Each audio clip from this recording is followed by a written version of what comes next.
شروع اللہ کے نام سے جو بڑا مہربان نہایت رحم والا ہے۔ الف لام میم۔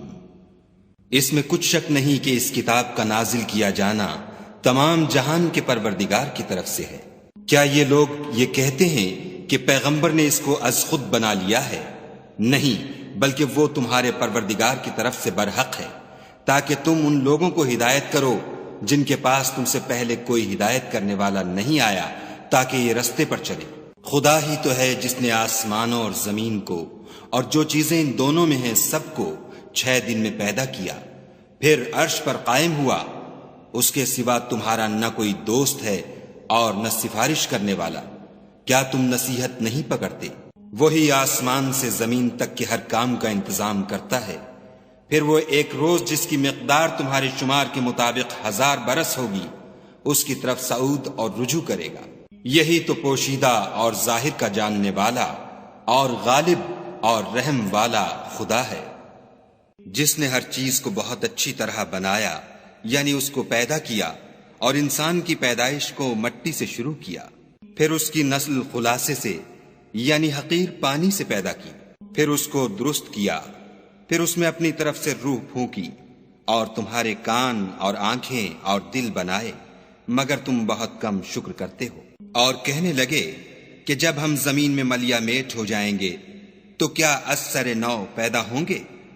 حقیقت یہ ہے کہ یہ لوگ اپنے پروردگار کے سامنے جانے ہی کے قائل نہیں۔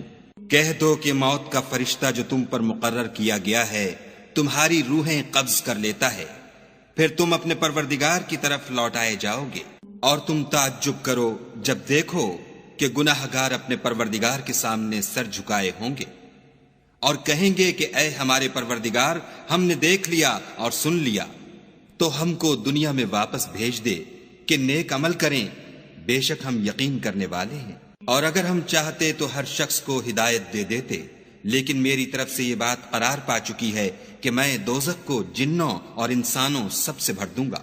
سو اب آگ کے مزے چکھو، اس لیے کہ تم نے اس دن کے آنے کو بھلا رکھا تھا۔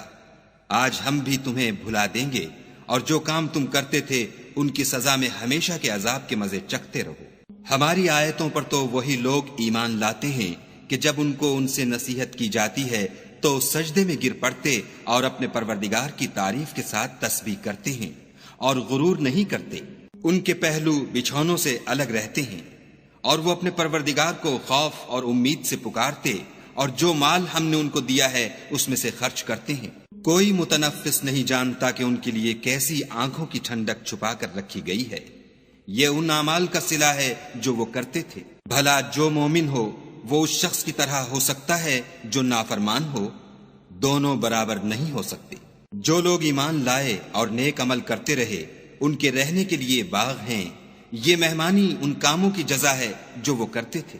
اور جنہوں نے نافرمانی کی ان کے رہنے کے لیے دوزخ ہے، جب چاہیں گے کہ اس میں سے نکل جائیں تو اس میں لوٹا دیے جائیں گے، اور ان سے کہا جائے گا کہ جس دوزخ کے عذاب کو تم جھوٹ سمجھتے تھے اس کے مزے چکھو، اور ہم ان کو قیامت کے بڑے عذاب کے سوا عذاب دنیا کا بھی مزہ چکھائیں گے، شاید ہماری طرف لوٹ آئیں۔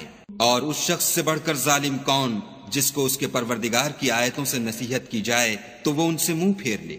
ہم گناہ گاروں سے ضرور بدلہ لینے والے ہیں۔ اور ہم نے موسیٰ کو کتاب دی تو تم ان کے ملنے سے شک میں نہ ہونا، اور ہم نے اس کتاب کو یا موسیٰ کو بنی اسرائیل کے لیے ذریعہ ہدایت بنایا، اور ان میں سے ہم نے پیشوا بنائے تھے جو ہمارے حکم سے ہدایت کیا کرتے تھے جب وہ صبر کرتے تھے اور وہ ہماری آیتوں پر یقین رکھتے تھے۔ بلا شبہ تمہارا پروردگار ان میں جن باتوں میں وہ اختلاف کرتے تھے قیامت کے روز فیصلہ کر دے گا۔ کیا ان کو اس امر سے ہدایت نہ ہوئی کہ ہم نے ان سے پہلے بہت سی امتوں کو جن کے مقامات سکونت میں یہ چلتے پھرتے ہیں ہلاک کر دیا؟ بے شک اس میں نشانیاں ہیں تو یہ سنتے کیوں نہیں؟ کیا انہوں نے نہیں دیکھا کہ ہم بنجر زمین کی طرف پانی رواں کرتے ہیں، پھر اس سے کھیتی پیدا کرتے ہیں جس میں سے ان کے چوپائے بھی کھاتے ہیں اور وہ بھی کھاتے ہیں، تو یہ دیکھتے کیوں نہیں؟ اور کہتے ہیں اگر تم سچے ہو تو یہ فیصلہ کب ہوگا؟ کہہ دو کہ فیصلے کے دن کافروں کو ان کا ایمان لانا کچھ بھی فائدہ نہ دے گا اور نہ ان کو مہلت دی جائے گی، تو ان سے منہ پھیر لو اور انتظار کرو، یہ بھی انتظار کر رہے ہیں۔